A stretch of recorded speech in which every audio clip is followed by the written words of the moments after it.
But I want to talk to you about a verse that is like a favorite verse of mine, and also kind of like a least favorite verse of mine. And I think you'll understand why in just a second.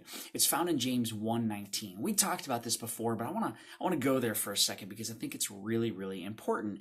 It's talks about the importance of listening, and listening above and beyond talking, right? So the verse says in the New International Version, it says it like this: "My dear brothers and sisters," so like me and you, right? Everyone should be quick to listen, slow to speak, and slow to become angry. Quick to listen, slow to speak, and slow to become angry. Guess which one of those I'm awesome at, and guess which one of those I'm not great at? Can I just confess? I'm not really awesome at any of those by nature. And and I struggle with all of them by nature. Being slow to speak, quick to listen, slow to become angry under certain circumstances can be challenging for me. But yet it's so important that we do those. And when we do, what it does, right, is really adds value and importance to a relationship. When Jesus gave the two greatest commandments, he said, "Love the Lord your God with all your heart, with all your soul, and with all your strength." And the second commandment is like the first: love your neighbor as yourself.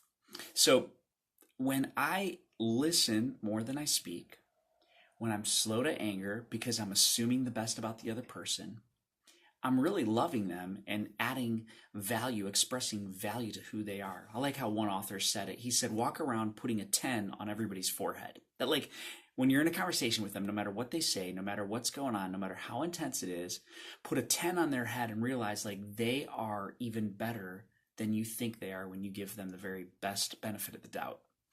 They are probably coming from a place that's actually like really caring and has other people's best interest in mind. And if you could see what they could see from their perspective, you could probably understand how why they're coming at you the way they are, or what they're saying is really important and valuable, and maybe wouldn't be offended. So I think that's a very, very valuable lesson for me personally to put into place. So how do we listen best?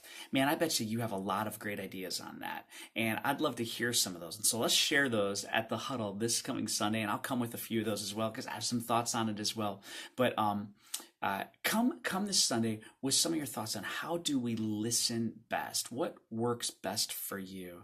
And I think it'll be really cool. I want to tell you a story and then finish out with a verse. There was a story of a tennis pro, and he was teaching a student, how to improve his strokes, how to, volley and return and serve best. But every time that he gave some instructions, the student cut him off and kind of interrupted and said, no. I think it's actually better. The reason I'm doing this is because I think it works better for me if I do this way, and if I, and when I do that, I think that I get a better return, and it just works better. And so he just kept correcting the pro. So finally the pro just started looking at him and smiling and nodding and like, man, big eyed, and just like, yeah, okay, yeah.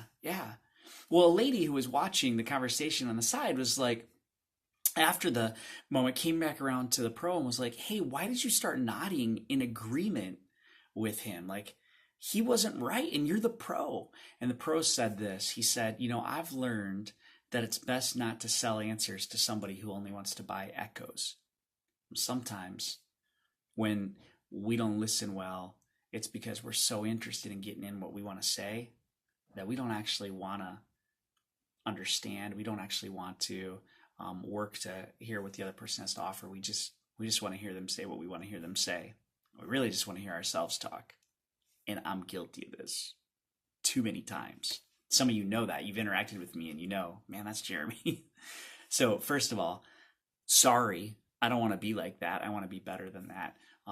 And also, I'm working on this, and the Lord's working on this in me. So if that's something you can relate to, just maybe this weekend take some time to say, hey, God, would you just help me with that? Help me to be a better listener. Help me to lean in and to really hear what other people have to say, and to assume the best, to see them as a 10, and to believe that if I listen well, I'll probably catch something that's really, really valuable. I'll probably be better for it. The Message Bible says James 1:19 like this. I love it. Listen to this. Post this at all the intersections, dear friends. Lead with your ears, follow up with your tongue, and let anger straggle along in the rear. Isn't that awesome? Lead with your ears. We got two of them, two of these, one of these, maybe something there. Follow up with your tongue, and let anger straggle along in the rear. Hey, look forward to seeing you this coming Sunday.